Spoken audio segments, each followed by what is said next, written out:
บ้านจะไปหน้าบ่าวบ่ฮะเนี่ยโหอยู่ใช่น่ะว้ายเดี๋ยวบ่าวอยู่พุ่น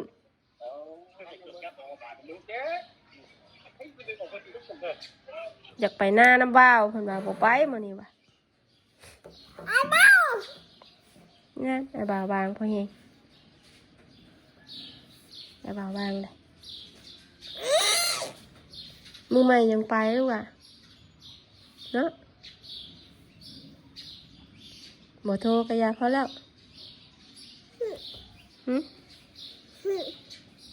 อะไรเนี่ย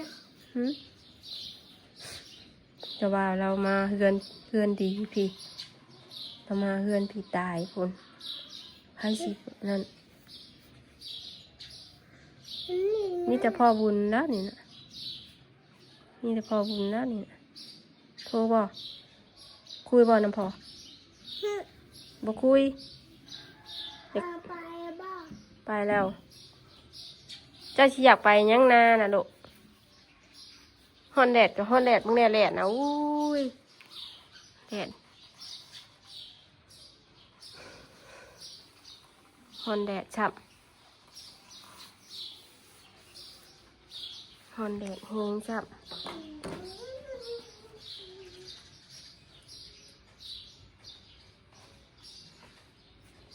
เอาบอกกับบ่าวอยู่บ้านอยากไปหน้าน้ำใช่หรอนี่เบิ่งเอากดนี่กดบนไม้นี่เอาเป้ากันนี่บ้าไปแล้วชงมานี่พี่ตัวพี่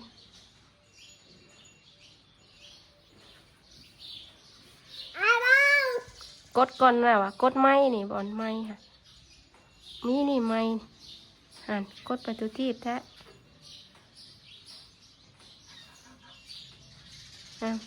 นี่ไม้เห็นบ่ว้าวอันนี้ไอ้ว้าวใช่หรอไอ้ว้าวป้าอยากไปลินน้ำเล่ค่ะป้าอยากไปลินน้ำเล่บ้านเงาใช่แล้วบ่บ้านเงาชงแล้วแม่วะนี่ชงแล้วแม่นี่ชงนี่พ่อวะนี่กวนบ่าวแล้วบ่นี่บ่าวมาเบียกเพื่อนดีพี่ได้ลูกหมักคำบ่กินเด้อยันไอเด้อ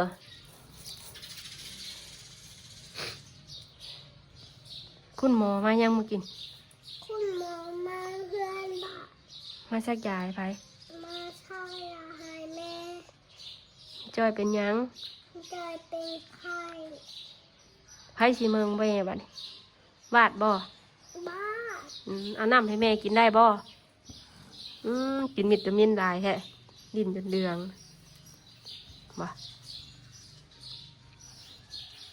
พาไปนอนมึงกลับลูกไปไม่ได้หรอแม่ยังล่ะ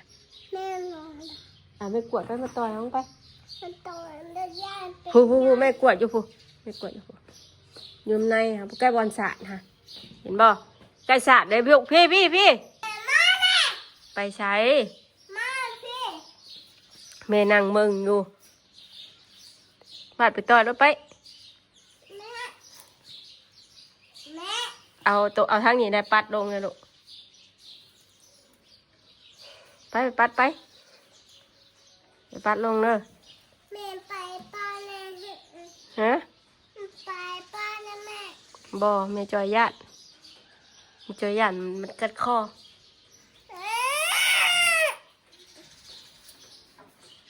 ป้าเนาะมันมาแต่มันอย่ามันหรอก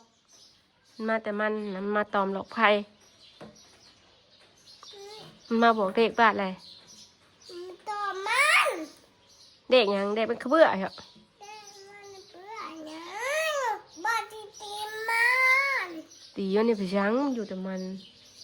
บ้านที่ตีแม่ทุ่มย่านเด้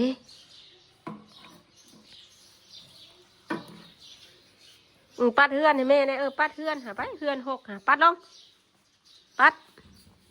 ปัดดีๆเลยไปสั่นต่อยรถนะ รถแม่นั่งเมืองอยู่ไปรถอย่าเฮ็ดนะนี่ลูกไฟเสียนะนี่ไฟสิดื้อมึงเนนุกนะมึงเนนุกมันสิมาจัดกัดแมงอันนี้แหละ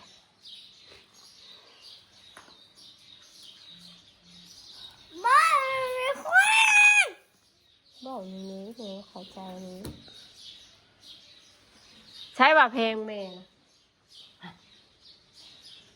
คือตีแม่นี่นะมาหรอก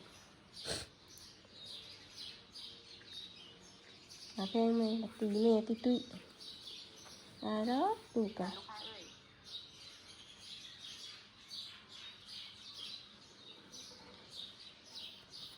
กินมาเผลอแม่พาไปชื่อมัน พาไปชื่อยังพาไปชื่อเพื่อนเธอ ลูกชื่อยังแม่ใบมันอยู่นี่ บายมันด้วยแม่ก็อยากมันกัดมือคือกันแม่ไปชื่อเพื่อไปชื่อเพอลูกสิกินบ่โดนจิกันบ่ตัวชื่อนะนี่ลูกน่าสิกินเพอนะซื้อมาแล้วก็บ่กินว่าวตัวสิซื้อ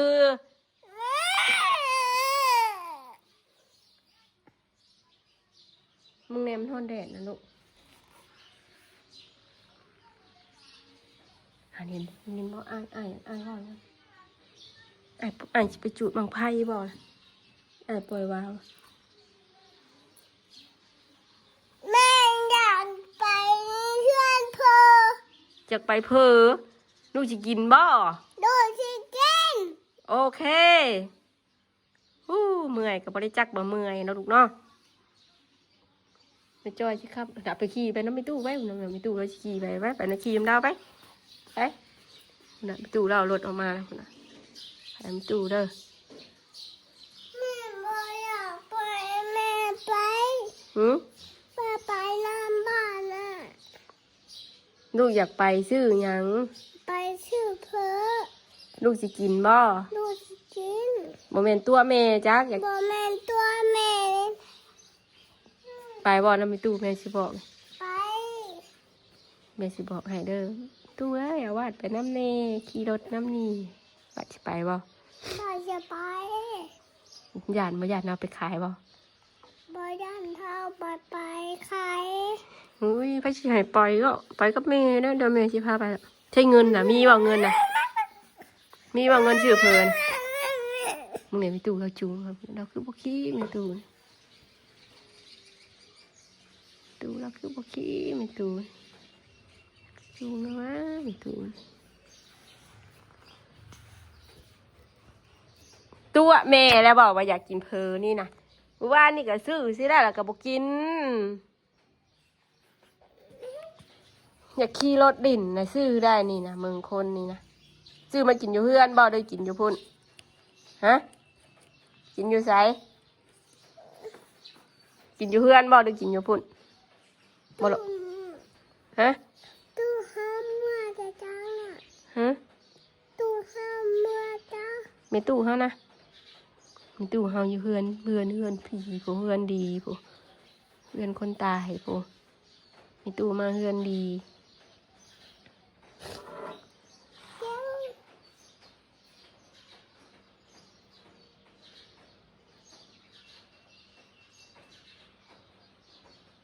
แม่ไปเดี๋ยวแม่ไปเข้าห้องน้ำก่อนเดี๋ยวแม่จะพาไปเลย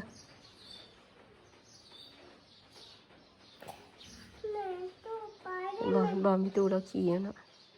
ตู้เราขี่เราหอดบ่เอาเราหอดบ่ตีนขึ้นซ้ำมีตู้เราย่านตู้บาไปเดี๋ยวแม่พาไปแล้วจะอยากไปบ่จะอยากกินเพอบ่ไปปิดเฮือนกันไปย่านโจรเข้าไปหลังจากซื้อเพอมาบาดบุกินซ้ำให้มากินนะบ่าวซื้อไปอยากคือบุกินซ้ำบุกินนี่นะ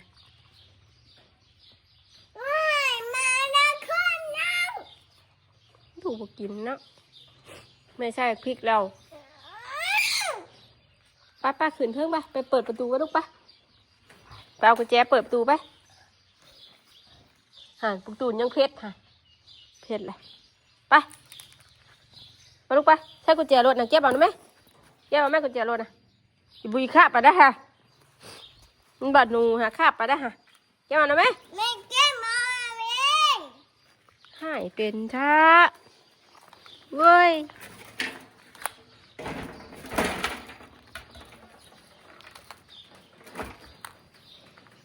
ใส่ตุ๊กน้ำบ้านเสียมาพี่มาพี่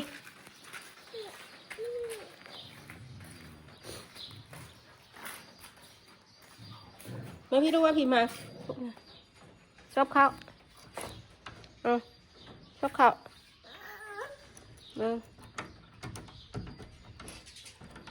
ใช่เอามุนใช่เบิ้งใช้แน่นอน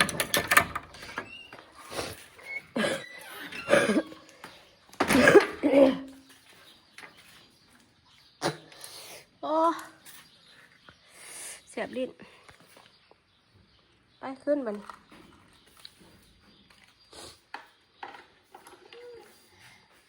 ไปนอนนะง่วงปิดประตูไว้ก่อนยัด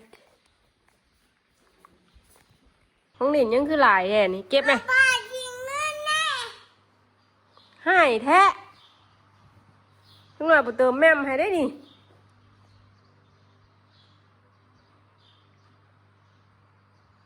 เบิ้งแม่เห็ดให้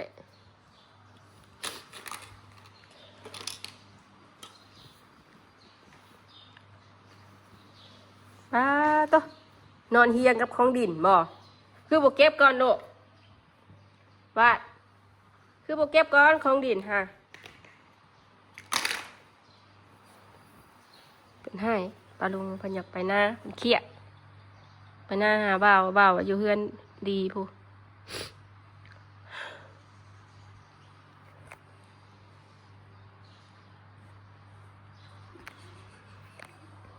เครียดบ่เดี๋ยวนี้นะ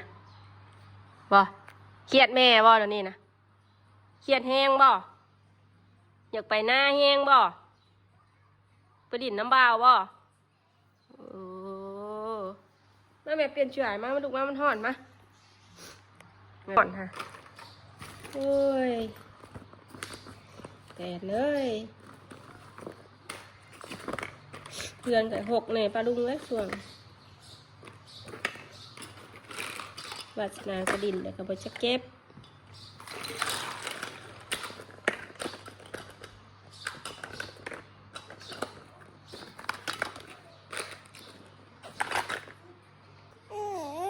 เศร้าให้แม่แล้วหรอวะบอกนอนก่อนเดี๋ยวตื่นมาเดี๋ยวจะพาไปเด้อเด้อโอเคบ่โอเคบ่ฮะเบิ่งมีแกะไปเหี่ยวบ่ไปเหี่ยวกันปะเดี๋ยวมานอนปะปวดบ่จ้ะปวดเหี่ยวบ่มาหลบ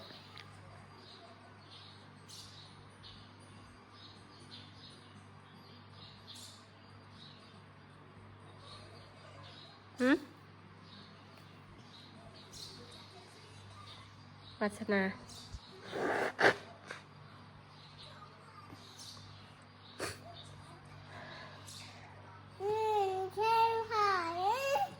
ใช่แม่ว่าได้เสร็จยังใช่แม่จับมึงซื่อเอาห่อนอยู่ยังตุ้มผ่านะเบิ่งค่ะเย็นแล้วโหได้มีไข่แล้วติดแต่เป็นวัดปลาลุงมันเนาะวัดยังมาเศร้าเป็นไข่ที่ขาดแล้วมันนี่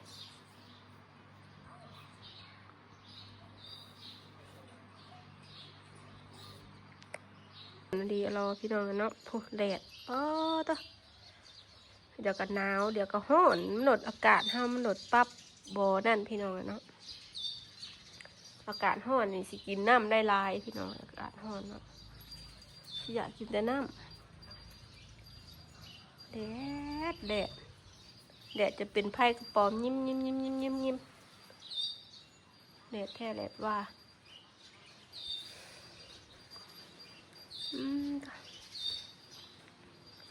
วาสนาก็นอนเมืองกระตุ้นอยู่พี่น้อง